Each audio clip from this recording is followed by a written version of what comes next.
You're watching Medfield TV, Community Shows.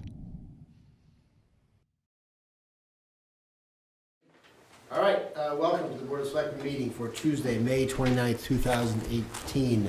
As always, this meeting is being video recorded, so act accordingly.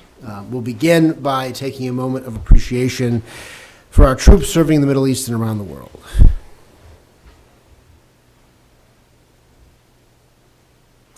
Thank you. First agenda item is the appointment of the school building committee.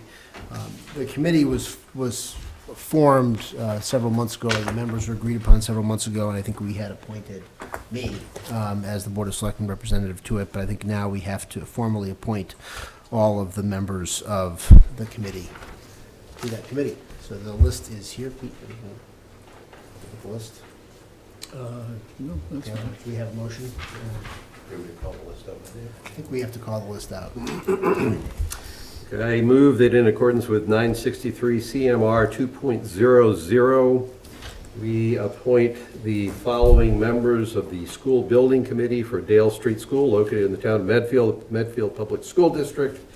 This committee is being formed in accordance with the provisions of all applicable statutes, local charters, bylaws, and agreements of the town of Medfield Public School District. Committee members include the following: Mike Quinlan, Chair of the SBC; Michael Marcucci, Chair of the Board of Selectmen; Michael Sullivan; Tim Bonfatti; Jeffrey Marsden; Jerry McCarty; Thomas D. Erb; Steve Grenham; Michael LaFrancesca; Sharon Tatro; Walter Kincaid; and Michael Weber. Do you have a second?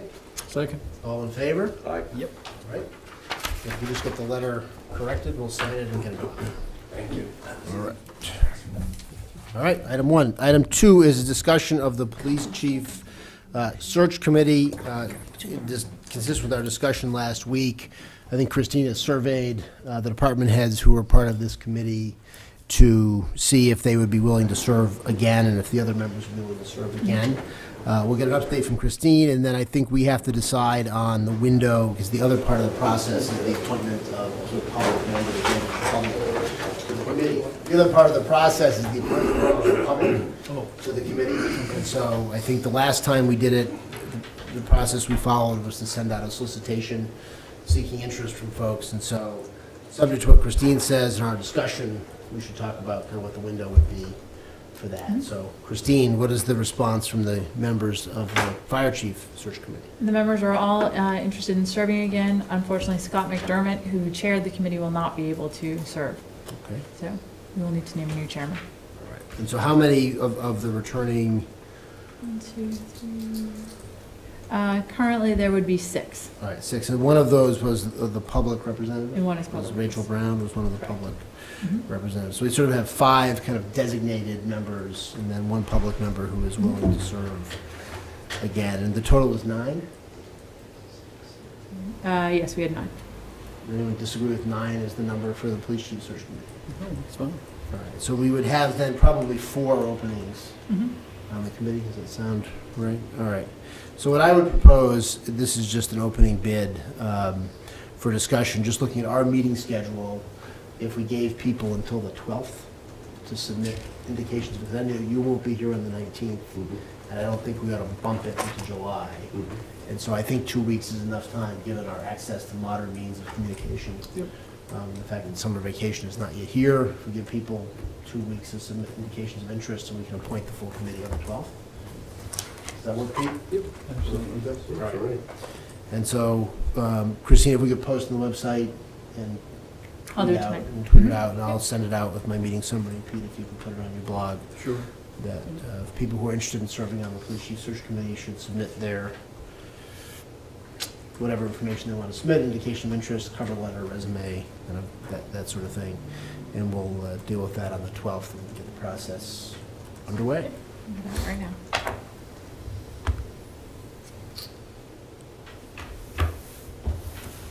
Mike, any thoughts, comments?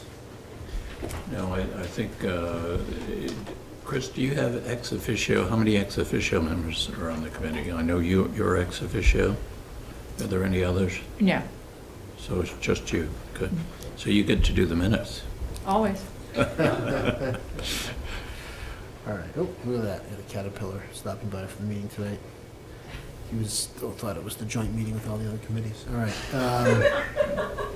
Anything else on the police chief search committee? Do we have any changes we need to make to the job description, or?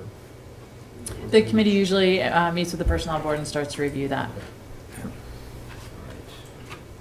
Of course, it's fairly, well, the chief was here, 12 years, so it's a little bit out of date. It needs to be updated a bit, so.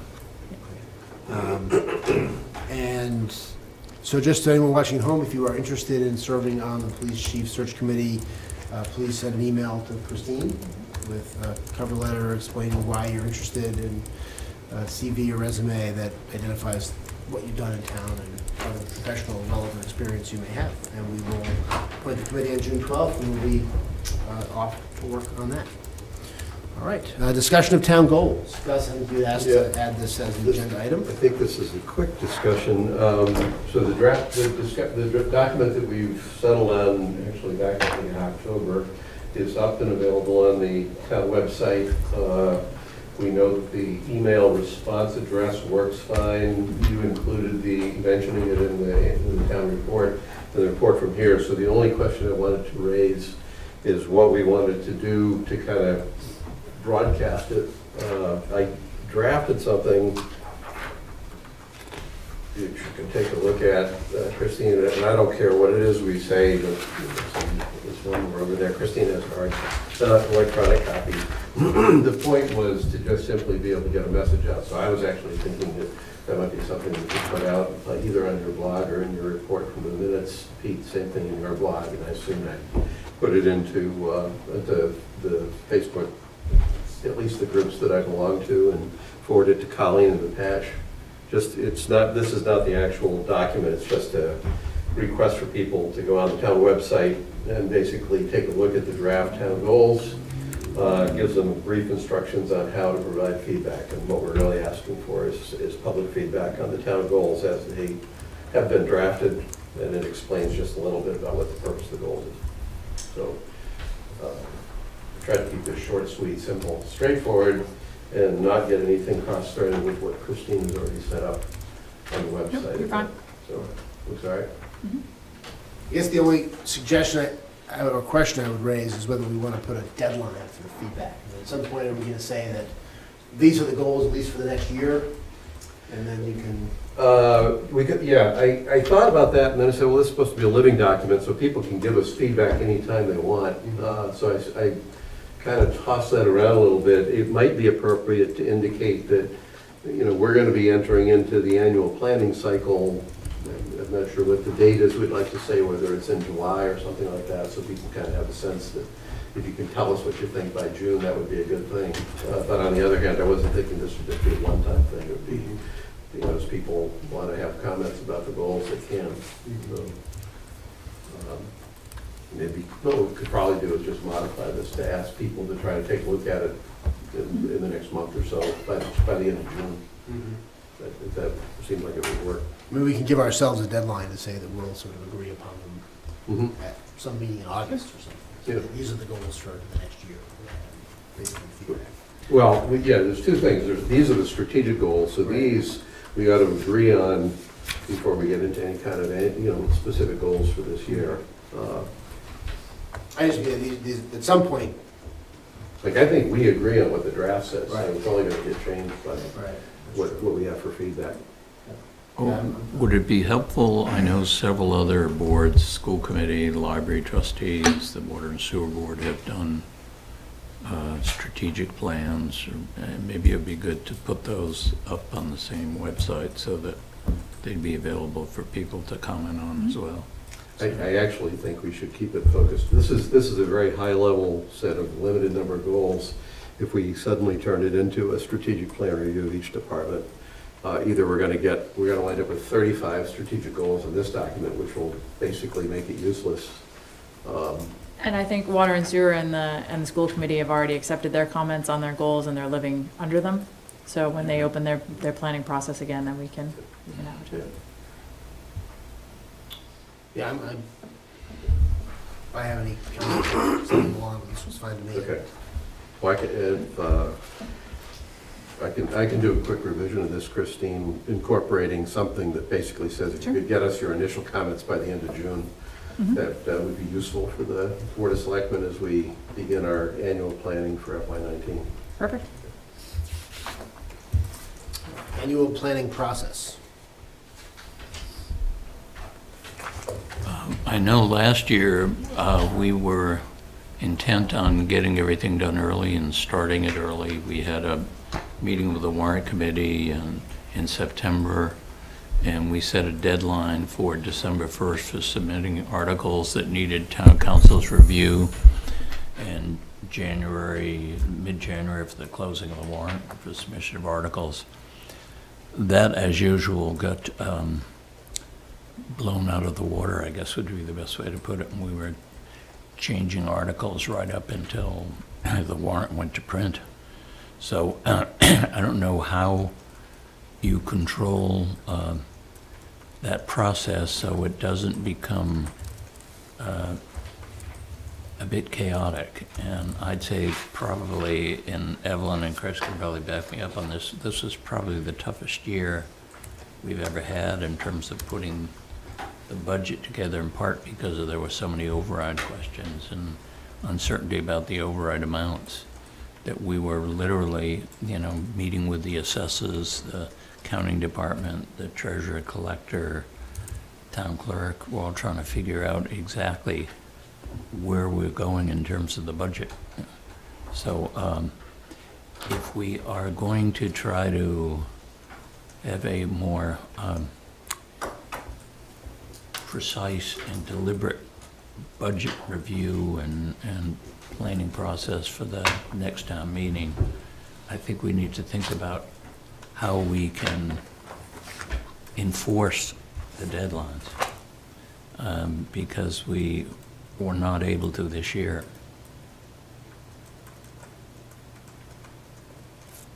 And maybe it's not that important. Maybe chaos is part of the... No, I don't think it is. I mean, I think and I don't know, I think, Only every other year, Mike. given next year's order. some of this, I think, kind of sorting all of this out is going to have to wait to see the outcome of the election on June 11th. But I think, for example, we've made a significant amount of progress on revamping the capital budgeting process, and we'll see what happens with the outcome on the 11th. I think one thing we need to do, and I think it's in my camp to do the first draft of this, is to kind of finish out that part of the process, because I think what's contemplated now is that at least the capital part of it won't be done in February. I think the capital part of it should be done before everything else. And I was looking at the way Holliston does it. And Holliston sort of has their kind of joint warrant committee selectmen meeting in September, and they come in September, and it says the first things they have are, here's the capital for the year, here's the OPEB for the year, here's the reserve account. And all of those kind of fixed things are set up front. And then everything else gets built on the back end. Whereas we've kind of done it the other way, where we're kind of negotiating the capital budget, negotiating reserve amounts, changing those amounts subject to the kind of vagaries of the annual process. And I think if we complete this move to a little bit of a longer-term capital process, that's one thing that would be kind of taken out of it. If we do that, if we come in, here's the capital budget in September, there's no reason we shouldn't be able to do that. I mean, those are longer-term projects. I mean, that would help. I do think having an earlier meeting with the school committee and the warrant committee as a matter of course would be a useful exercise, even if it's going to be hopefully a long time before we have to talk about another budget override. Having those discussions early in the process, I think, are advantageous, even before.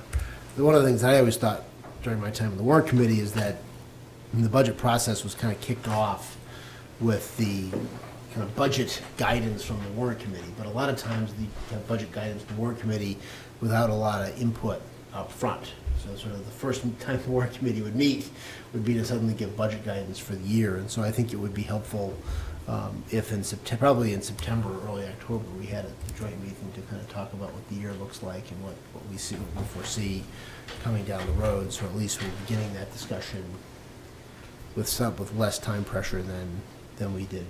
Yeah, yeah. I didn't realize This was the annual planning cycle we were talking about. I thought we were talking about the one that you've been pushing for years. I Well, thought that's so part of too, the same but- thing. Yeah. I mean, that's really intended to be part of the. But given parcel that of- that's the annual planning Process, cycle, yeah. first I agree, we need to see what the results of the election in June are. However, regardless of what those elections are, I actually think there's another conversation that we need to have around the policy for how we build our budget. I have a copy of, I think it's Weymouth, has a process that they use for basically allocating the money from normal Prop 2.5 to various departments. And I think regardless of what the results of this election are, I would like us to at least look at that. Because in addition to the capital budgets, actually, as a practical matter, that same thing happens with town budgets, town departments versus the school department. And as I look at how the process played out, and I look at some of the things that the town side wound up doing, trying to minimize the disruption in this year's cycle, I think we need to put a stop to that. So I'll show you the policy to consider, but I actually think there's a more fundamental set of decisions we need to make about how budgets get built that doesn't kind of have everything connected to everything else and just kind of try to fuzz it through like I think we have done in the past. We need to build in a different kind of discipline.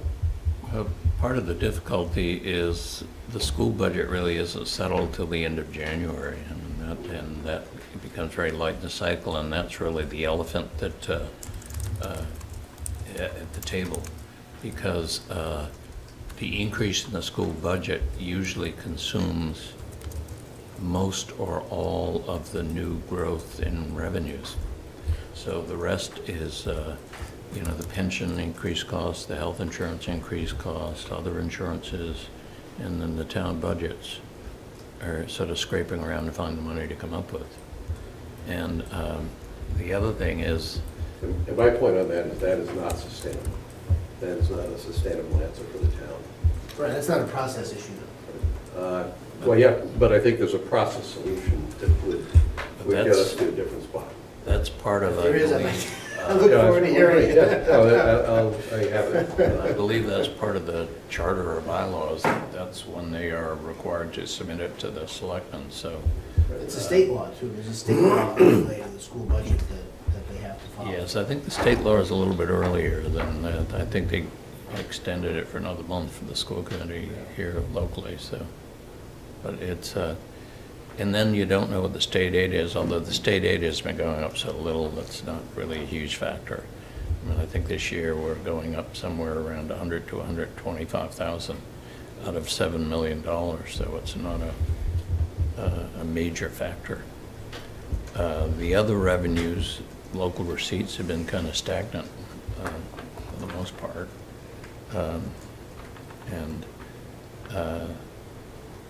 So you get about $1 million, probably with the overrides, the increase in budgets from the override this year, you'll get maybe $1.5 million between new growth and the 2.5% increase.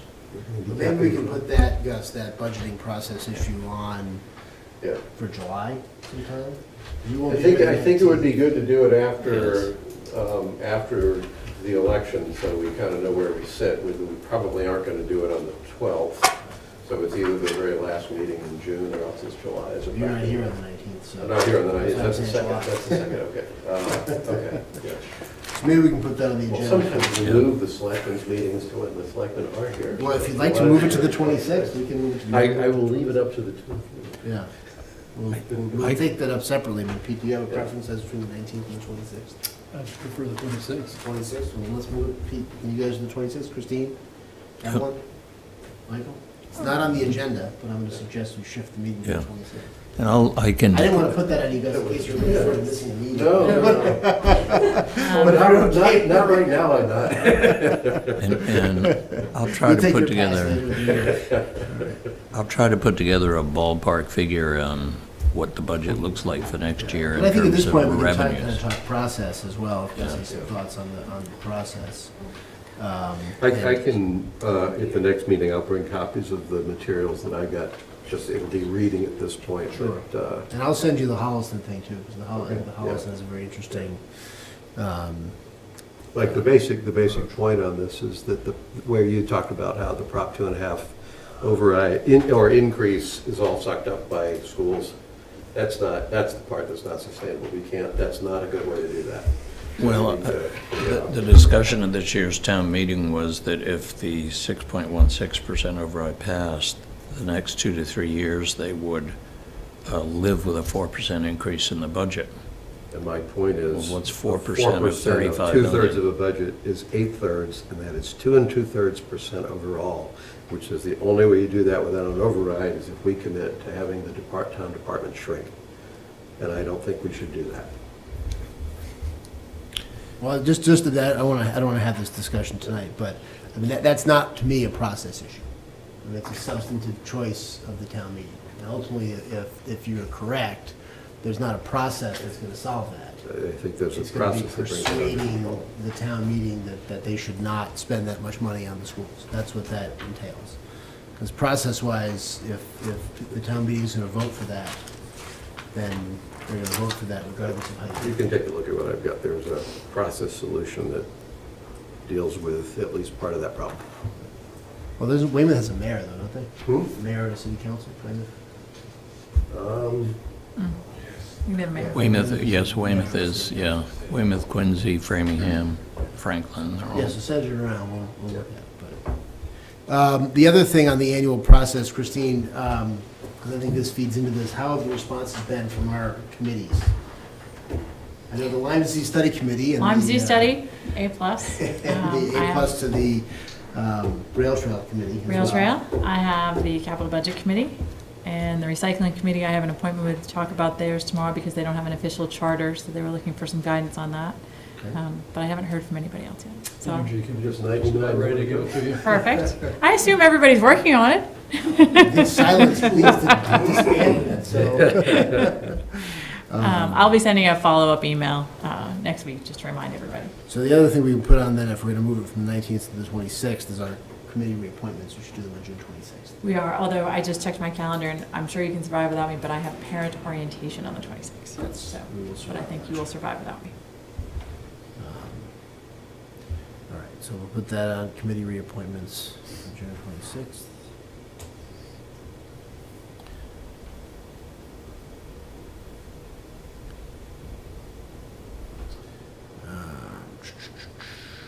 And then the other thing for the calendar, depending on what you hear from the hospital planning committee next week, is what needs to be done about a special town meeting in the fall, if anything. So that should be scheduled fairly soon. You guys, do you want to have, there was a social realty company you wanted to have come and talk to us? You want to see if they can come on the 26th? 26, yeah, let me see. Yep.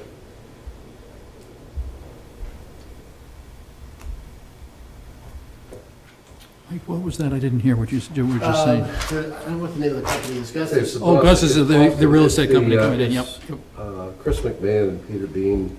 Chris lives here in Medfield. They both are directors at Boston Realty Advisors, and when I talked to them before, they're not prime developers for things, but they had some perspectives, both from a town standpoint and from a professional standpoint, that are at least worth listening to. Yep, absolutely. Yep. Will you also let them know about the meeting on the 12th, just in case Yeah. they plan to come to that? Yep. Yep. And for the meeting on the 12th, are we planning to go back to the public safety building, or are we going to be here? We, Rachel and I were actually talking of possibly going to the library. Library. Because it's better High school sound-wise. library. High school library. So we'll work on that. And the air conditioning, I assume, will still be on at night? I will make sure Michael leaves them. Oh, it's always on, it's freezing. All right. Although, if we kept it off, it would make for a very short meeting. That's true, that's true. Let's talk about that after. All right. Other stuff that we should take up as part of the annual planning process. I think we should probably defer the town administrator goals, because in part, that'll be affected by what happens on June 11th. Other things we can put on the calendar for the annual planning process for the summer? Calendar, Pete. Which annual planning process are we talking about? Anything. I mean, I think the stuff that I learned last year, certainly the committee reappointments was something we didn't do very early. So we've got that covered. That's a chair. I think somewhere in there, the discussion around the annual goals or the plans along, not at the town planning level, but at the selectmen planning level, we should have that discussion early in the fiscal year rather than later. So I think that fits in there, whether, obviously, it's particular meetings, but over the course of the summers when we ought to be getting that figured out. Well, how about this, not to overload the 26th, but do you each want to draft what goals you think we ought to have for the year? I'll do the same. We can kind of compare our lists on the 26th. To the extent any of us were particularly ambitious, we could talk about it next week as well. We don't have a ton on the agenda for next Tuesday, so we can kind of see how much overlap we have versus where we should talk Okay. things through, so. Just don't send them to each other, or you'll be We in will not trouble. send them to each other. We'll keep our goals to ourselves until 7 o'clock next Tuesday. Anything else on that? Certificate of Appreciation for Brendon Mcniff. I have not had a chance to write this yet, but I think if you vote tonight to allow Gus to sign it, then Gus and I can work together on So finalizing that. I brought it up with Christine. Brendon Mcniff, as you know, is not a town resident, although he formerly, or, you know, he has ties to the town, but Brendon played a really critical role in what we were able to do with the ALS Study Committee. And he just volunteered his time coming in from Rentham. He had a pretty rock-solid understanding of the business model for private ambulance services and just general expertise in ALS services. So the fact that somebody from Rentham volunteered to serve on our committee and invested a heck of a lot of his time, regardless of what happens at the 11th with regard to the override, he contributed like all the members of the committee contributed, so everybody should deserve their thanks, but the rest of the people were, except for Christine, who also deserves her thanks, but the rest of the people all live here in Medfield, and they're working to help Medfield be a better town. When someone from Rentham comes in and helps Medfield be a better town, I would like to acknowledge them. I think it's great. Gus, do you want to draft sort of some verbiage for sort of an official resolution? Yeah, I'll defer to, I mean, I'll be happy to, I'm thinking you guys know better how to draft it. If you want my inputs, I'll give it, or I'll defer to. Whereas, Oh, therefore, yeah. don't be yourself that fill in the blanks. I mean, this is, Look, Mike's already got it written. yeah. Ideally, it would be something he could put on the wall of his office and people could read from 10 feet away and not get bogged down in the fine print, but. Yes. And then the only question I had is, I think it probably makes sense for me as the ALS study chair to sign it, but if you all had a burning desire to put your signature on as many pieces of paper as you could, I want to at least. I'm happy to do it as a certificate on behalf of the board, or if you want to do it as on behalf of yourself, either one is fine. Is there a protocol, or, I don't know that we've ever done this before. Yeah, I think we've done letters to people that have been going off town boards. You know, sometimes you do as a letter. Yeah, it can be done either way. You mean like an official citation, right? Yeah, you want a proclamation. I want something you could actually frame and, Proclamation, I don't know. You should all that- sign it, we should all sign it. I don't know if it has to be a proclamation, I think it's a certificate of appreciation is what I'm looking for. You know, I That's- don't know if that's- it's a proclamation. that's- We need them on a few more boards first before we Let's start have giving them proclamations. categories. She's good at But that. I was really thinking of a certificate of appreciation, but something you could frame and put it, if he wants to. We also had a request this morning from the Housing Authority to do a certificate of appreciation for Al White. Right. So Is he leaving the board? he was on the He's leaving the Housing Authority Housing for Authority. 11 years, I Okay. believe, so. Well, whatever the format is, I'm happy to sign it or not sign it. I'm happy to have it be a proclamation, a certification, a Okay. declamation. Second, me too. Yeah, and so we can probably sign or do whatever we're gonna do next week. If we get it drafted up, and the same thing with Al White. We'll do it both next week. Latin, English, or ancient Greek? Yes. All right, Troop 10 Eagle Scout certificate is here. I assume there's no controversy over signing it. Whoa, Should all sign it? how presumptive.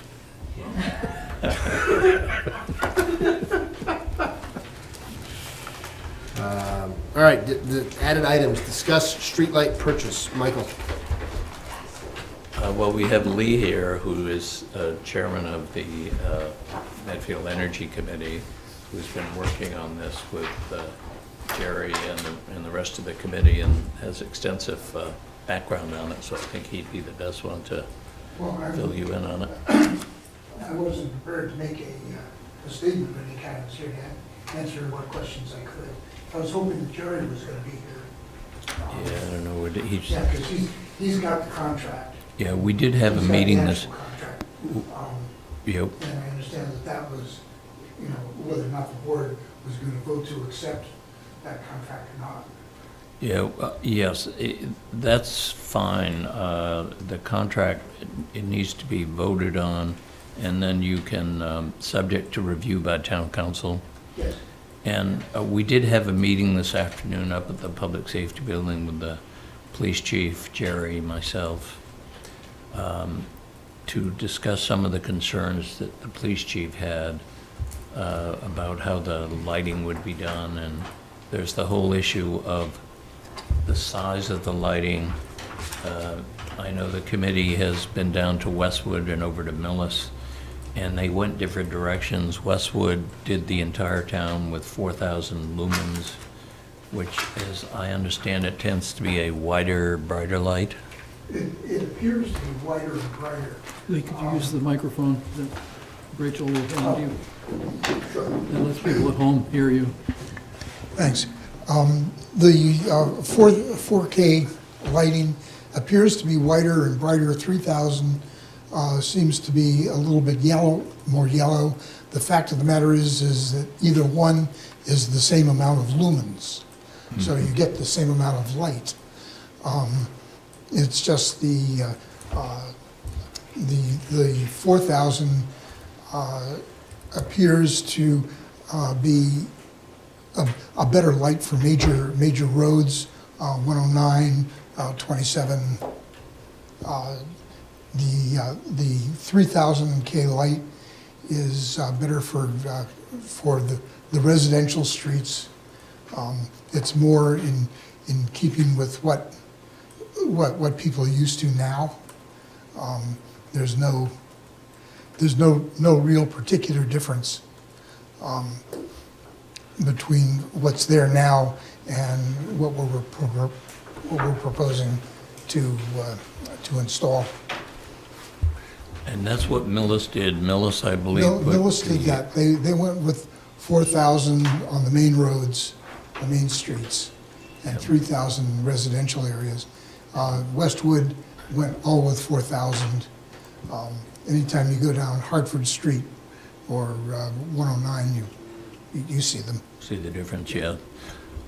Yeah, Jerry was saying that when you come down from North Street, or Manhattan Street, I guess it is, and you approach the center of Westwood, you really notice the difference in the brightness of the lights because they're spaced much closer together. Yes. Yeah. And they're also, we weren't planning on moving any of the light fixtures, right. the arms themselves, just replacing the heads on those fixtures. But one of the questions that we asked the chief was whether or not there were additional lights he would like to see. There are probably areas around town that are pretty dark, and for safety purposes for the police and fire, maybe they would want extra lights. His reaction to that question, at least this afternoon, was that let's just go ahead and replace the existing lights, and then we can see from there what the needs are. I think what we're concerned about is that once the word is out that the town owns the streetlights, you may get a rash of requests for, well, I want a streetlight on my light, on my street, and well, if he's got a streetlight, then I want a streetlight on my street. So you can, eradicate all the savings on your budget if you get a lot of requests for additional streetlights. So the feeling was we need to set up a procedure where any request for a new street light would be reviewed by the police department, the public works department, the energy committee, and they would make a recommendation to the board of selectmen to act on. Can we back up from that just a bit? I mean, So, what's the actual thing we're being asked to vote on or approve? The contract with Eversource Just to acquire the streetlights to acquire the street lights, For $1. yes. for a Yes. dollar. for $1. So that's step one in the implementation of what town meeting voted for last year, which was to convert to LED lights.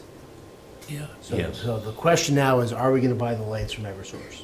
yes. All right, and so what is the, putting aside the disagreement, and I assume that when we buy the lights from Eversource, then there'll be a second decision, which is whether, from whom we should buy the LED lights and for how much. And who will install them, you know, Right, that- buy them yeah. and install them. Well, yeah, I understand that, that Woodhouse, Yeah, Woodbury, George Woodbury. I'm Woodbury, sorry. yeah. We have a That consultant. he would be responsible for doing all of that? Yes, For getting yeah, everything installed, and Right. for the purchases, for the purchasing of the lamps themselves. But he's not gonna go out and buy the lamps on his own, No. yeah. no. And one of the things we discussed this afternoon, LED lights, unlike your existing lights, which go out in a circular pattern, the LED lights go linear pattern. So they will actually go out along the street and will not illuminate the private property behind them.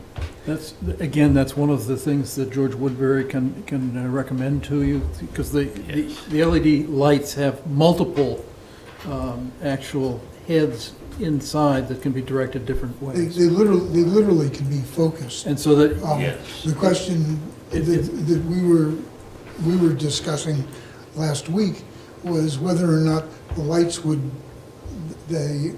would be perpendicular to the road, in other words, crossing the road, or whether they would be in parallel to the road, which it would give us the same amount of light, but it would light, if they are parallel to the road, they would light the sidewalk maybe a little bit better.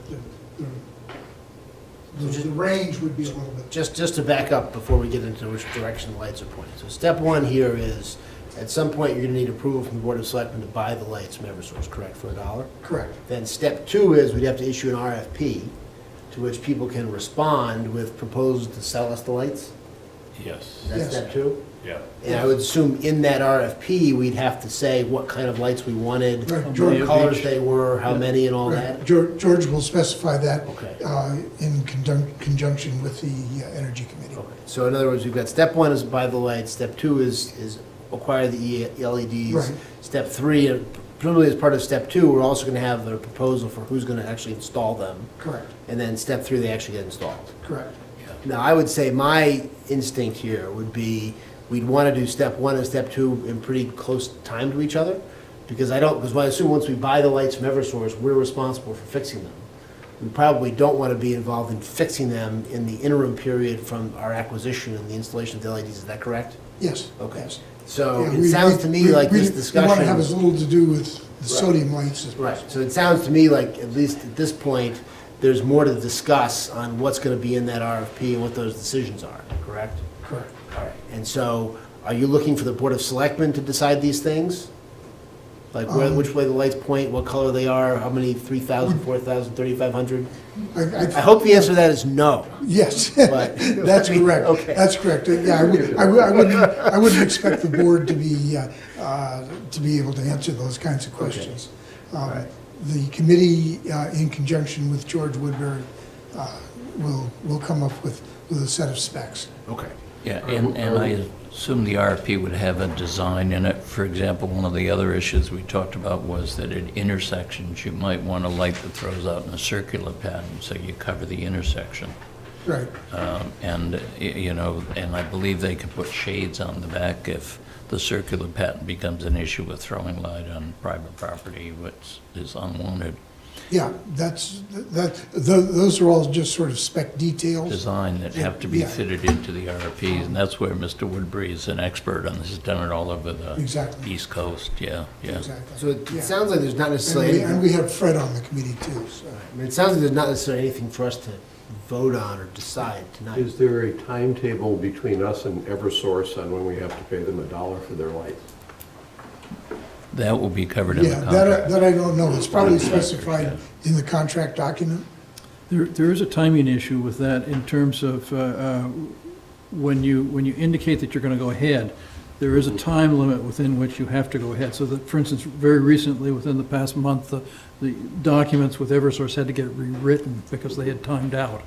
I don't know the details of the timing, I just know that there is a timing issue with regard to that. Yeah, I think once the document is signed, I think there is sufficient headroom to allow for everything else to be done. The purchase process to proceed, yeah. Now, it may be, you talked about an RFP, the state may have contractors that are on an approved list that rather than do a bidding process, you can select from a list of approved state Correct. contractors to do the installation and purchase. That's something that we have to, That's something we can look at yeah. for sure. That should be pretty straightforward.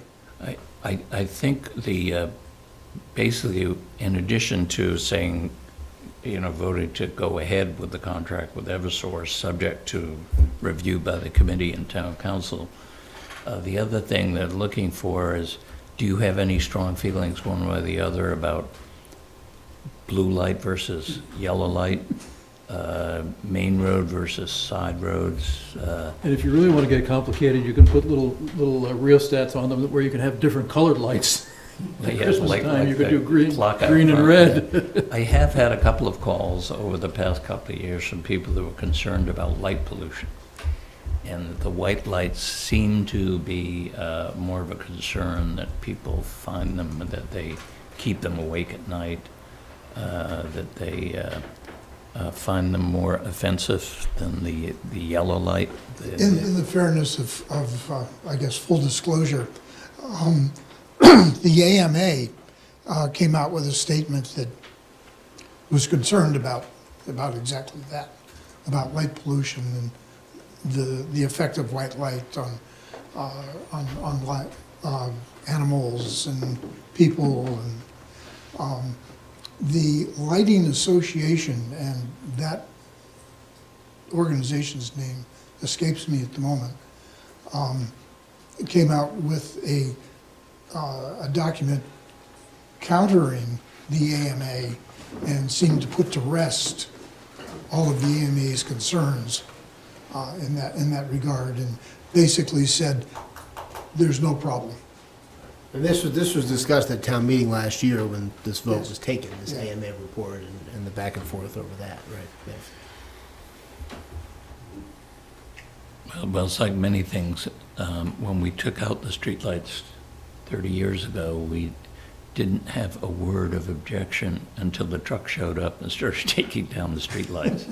And then we started getting the calls, so there will be some noticeable, and I think many of the questions you've already addressed. That one of the things is people are concerned with the light now going up towards the sky, and you don't see as many stars, I think is one of the things. Yeah, these lights are all Directed down with the LED lights. downward focused. Yes. I mean, yes, they literally can be focused, so. yeah. The other thing to think about too is that our sidewalk, like on 109, all our poles are on one side of the road. So however the lights are directed, they need to be directed widely enough to cover both sides of the road. Right. I mean, I will say, and just for myself, I don't have a strong view on these technical lighting questions. And so to the extent the purpose of putting this on the agenda was to inquire as to whether we have views on the substance of this, for me personally, I don't. The only point I would make is, to your point that you just made, I'm assuming we're not trying to expand the lighting coverage above and beyond what we already have. So if we have lights that already cover 109 adequately from one side, but to your point, no, I don't have strong opinions. Yeah, I don't have any strong feelings Right. either. The recommendation to the committee was to trust your consultant, George Woodbury, and that's what I would do. I would have the issue that I think there are some places in town, like right in front of the FAF Center, to me, I think it's dangerous because it's too dark. And I think that we need to add a street light there. The intersection actually where the public safety building is not lit as well as it should be. I'm hoping that when they put the LED in, it'll be illuminated better. But I think we do have some safety issues around town that we should I be think looking that's at. a separate But that's question. separate. I think, you know, town meetings voted to do this, we should try to effectuate that responsibly. I mean, Right. And I think after the fact, once the lights are in and we see exactly where we need additional lighting, if we do in fact need it, then we can deal with that. We can approach that. do you need any further input from us? I don't think so unless you want to make a vote on on accepting the rewritten contract with Eversource. I don't think I've seen the contract, No, I haven't either. Yeah, so, yeah, it's fine with me. so we should get a look at the contract and then we can talk about the contract. It's recorded as an agreement Yeah, I in think principle. they sent the revised one last week, didn't they? They drew it up. I guess they did. I Yeah. haven't seen it. Okay, well, As we'll get as that far as out I to you know, then. Jerry has the contract, Okay. has the document. Okay. Well, why don't we have it on the agenda for the next meeting, and we can have town council will be here, so we can, Okay. I'd be happy to come back. yeah. The last, thank you, Lee. Appreciate it.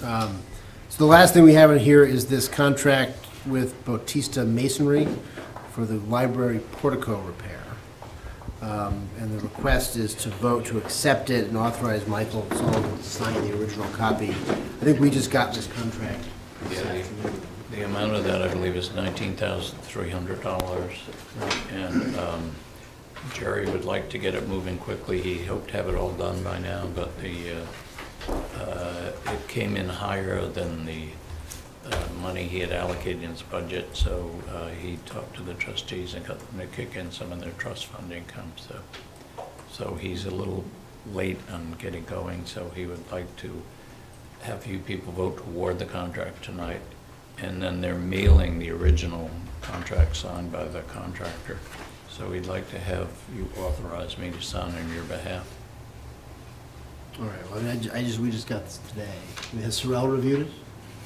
Yes, I talked to Mark this afternoon, and he said that Jerry is very thorough, and when he goes over it, there's very little he has to change. He said he really is very good at contracts. I will state that as a general business principle, I don't like being asked to approve contracts that I haven't seen.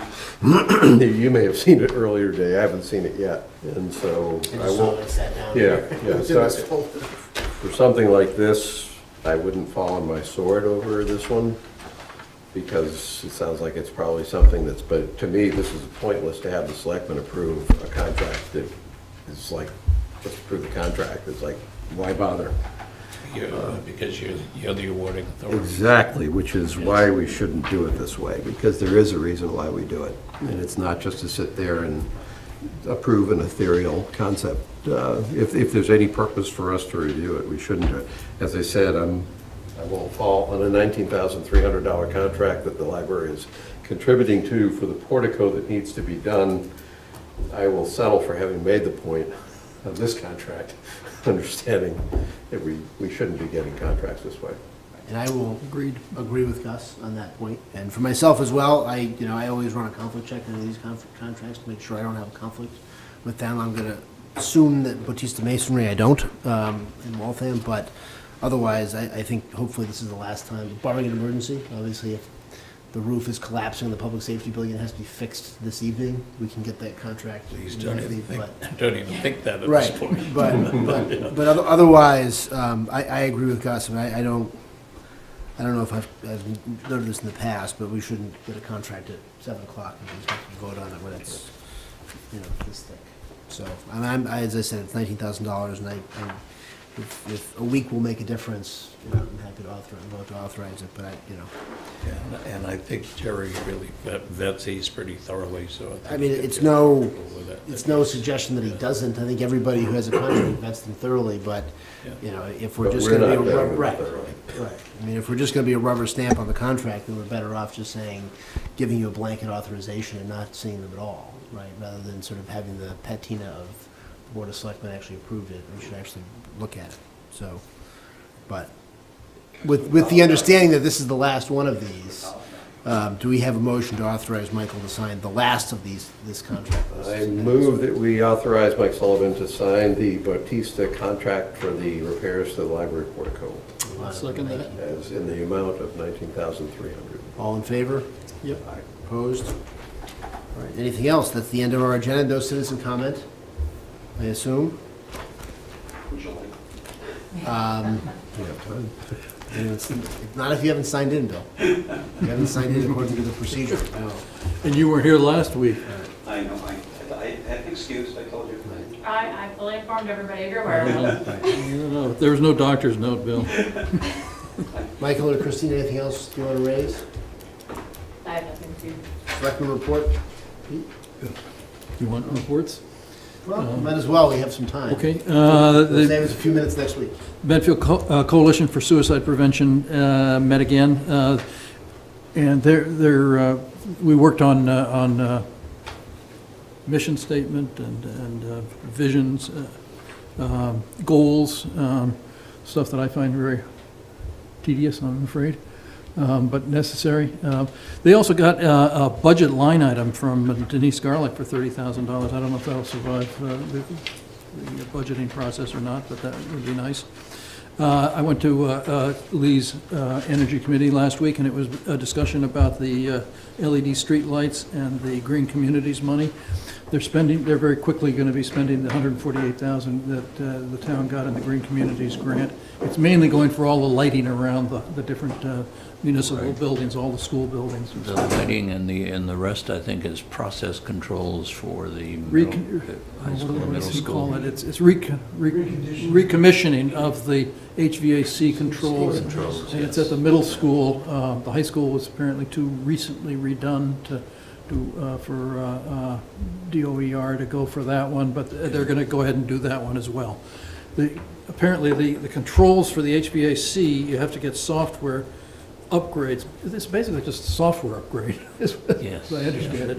But it costs tens of thousands of dollars, and it's needed at both schools. So, Yep. and once the $148,000, Jerry McCarty is actually rushing at the committee's request to try to spend the $148,000 as quickly as he can, because once that is spent, then the town can apply for new green communities money. Because annually there are green community, they're grants, DOER grants, that once you're a green community you have access to, but you have to spend that initial $148,000 before you can apply, so. Yeah, and Lee can correct me if I'm wrong, but I believe if you haven't spent the money by, is it October 1st, then you can't apply for funding for the following year. That's correct. So Correct. that's why there's a rush to spend it, so. And it wouldn't have been a rush, except it got lost in the, It was Absolutely. the DOER's end. It yes, got yes, buried somewhere, yes, yeah. you know, in the So, corridors of DOER and for but the lighting should be done very 3 or 4 shortly. months. I had no idea where it was. Yes, yeah. And the recommissioning of the controls, apparently, they'll do that in September and October. Well, they want to do Yeah. that before the school starts, They didn't wanna they say? do it- So Yeah. before Yeah. September. Right. Right, right. And then the other thing that And the Energy Committee, lighting will be, as soon as school's out. the other thing that the Energy Committee's been looking at, not so much at this last meeting, although is the photovoltaic solar on the garage. Correct. And there's enough money to do one side, probably not the other, but Right, yes. left over from the prior project. Right. In the town We divided it up meeting into vote. three parts. Yeah, and this will take care of 2 parts, I believe, the Prob- central probably- core facility. Probably the first, I don't know whether there's gonna be sufficient funds at this point to do the center part of the garage also. Well, I think for the solar panels, but I think the core facility is that you'll have to do for both wings. Have to be done as part of it, so. Yeah. So, yeah, and we did get some check-in, it came in this morning for the latest round of SREC credits, and Evelyn's sending it out to all the parties that are concerned, so it was for the, Did we make a lot of money? It's about 21,000, 21,000, okay. and the 16 for the wastewater treatment plant, and only about 1,700 for the police station. Yeah, that facility is not very large compared to the wastewater treatment plant. And with the lack of sunshine over the last few months, it's a wonder we get anything, so. But it has proved to be a very good investment for the town, I think, both of those facilities, so. Yeah, I think the payback for the wastewater treatment plant was like about 2.5 years. 1 year. That's what the projection was. The payback was, the Well- first year we made a profit. Right, we made a profit from day one. Yes. We were making Yeah. money from day one. Yeah. The public safety building, I don't know whether we're making a profit on it, That will take longer. but because- the payback, I think, is about 3 years for that. Yeah, yeah. That's much smaller. That's only projected to provide about 19% of the energy of the building, usage of the building. Correct. Where the town garage was projected to provide about 40%, I mean, the wastewater treatment plant, about 40%. And that's a Right. very energy-heavy usage building. Right. And I think there was, in your report, I think you said it actually produced 49% in your report for the annual report. So. Yes. Anything else? Yeah. I would just have kudos for the Evelyn and for Gus for planning the Memorial Day parade. It was just a wonderful event, as always. It's really a nice town event. It is. I turned to a woman I was standing next to and said, you know, there really is, I guess, after all, there really is a small-town America. And that speaker who came in, I don't know where he came from, but, you know, the test pilot, John O'Connor, was it? He's Irene O'Toole's nephew. Yeah, I mean, So, or Jack what a O'Toole's cool career nephew. he had. 30 years in the Navy, flying planes and being a test pilot for them, and coming back and talking very personally about Memorial Day, because he had seen Stephen Hinckley in the halls of the high school, who got killed in Vietnam. And so, and that's it. So let the record show that Pete's comment about the Memorial Day Parade, if Evelyn did any of the planning, she gets full credit. My absence apparently was a positive impact on the parade. But I did want to thank the two of you for filling in on the Memorial Day Parade, my absence. So I'm glad to hear it went well. I did try to make up a few participation credits this morning. I went to the Straw Hat Park, had kind of their official opening or acknowledgement of the sign out in front, and so it was there. Then we had a small group of people there, and Sarah went over, so pictures were taken. The comment I'd make about it, first off, obviously the Straw Hat Park is for such a small little place is already turned into a kind of a little gem in the town. I don't think on any reasonably decent day I drive by it without seeing somebody there at the park. Interestingly, this morning when this was all going on, there were two parents there with three little kids that were all just gathered around that fountain in the center there. So it was like a perfect picture for kids going to use the park. But the one point I'd make, and I'll call out Gene Minio for this as the leader. I know there were a lot of people that worked on it, and I'm not calling them out because I don't fully appreciate who they all were. But I think back about 6 years ago when Gene Minio first came to the ward committee looking for her initial estimate for what it would cost to put that park together.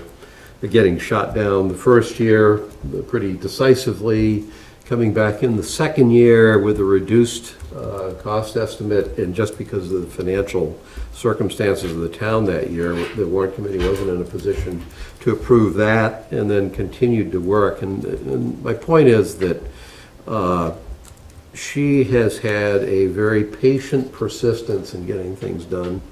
And I think that actually a lot of the things that get done well here in Medfield are citizens who just basically dig in to do something and don't get discouraged by the setbacks, obstacles, the lack of support, or the lack of total support maybe that they were hoping to get. She and her group wound up creating something that's really very nice in this town. And I won't quite say in spite of the town, because we did support it, but it took some persistence It on took a lot of people's persistence on parts. her part to and make it happen. I would just acknowledge that and Yeah. give her a lot of credit for it. And I think it only cost the town something like $35,000 to appropriation to do that park. The rest was done privately with private funds. Right. And that's not because she said, well, then, okay, we'll give you a $35,000 project. She basically, I mean, there are people like the Garden Continuum, I know for sure, that did the design, that there are people and companies that stepped in to help. And Lucille Fisher was there on behalf of Memo, because the sign itself was sponsored by Memo. So sometimes we get wrapped up in what the town does and what the town budgets cover, and we forget how much a lot of people in a lot of different parts of town do to contribute to what we can do here. And the fundraising for that was done through the Medfield Foundation, which is the sort of thing for which the Medfield Foundation was created, to Mhm. provide this mechanism to be able to assist things that the town is doing. So I will echo what Gus said about Straw Hat Park. As I've described myself in the past, as one of Jean's obstacles that she overcame in the success of that park. And it is a beautiful spot. And I echo what Pete said about Memorial Day. I mean, I think it is, we do parades well in Medfield, and I think when you think about kind of one of the signal characteristics of our age is a decline in civil society, and a decline in participation in the institutions of civil society. And while it's probably not as robust as it was 30 years ago, I think that decline is less substantial in Medfield than it is elsewhere. And so I think it's a credit to all the people who, at the Legion and in the Cub Scouts and the Girl Scouts and all the other Memo and the Lions and everybody else who keep those institutions going, which are uniquely American institutions of civil society. And it was a great day for all of those groups to honor the people who have sacrificed their lives to protect that civil society. So it was Could I just an mention inspiring too, day. Mr. Chairman, that Henry Marcel, who usually does the audio for the Memorial Day, was not able to do it. And Larry Kilkenny was recruited by Henry, obviously, to do it, and filled in admirably at the last minute and took care of it. Larry Kilkenny, who's an electrician in town, runs Medfield Electric, and when we got to the park, Larry came over to me and said, "I got the 2 microphones working. Is that all we need to do?" I said, "I have no idea." Anything did else? Motion to adjourn? Okay, I move that we adjourn. Second? Okay, second. All right. Thank you.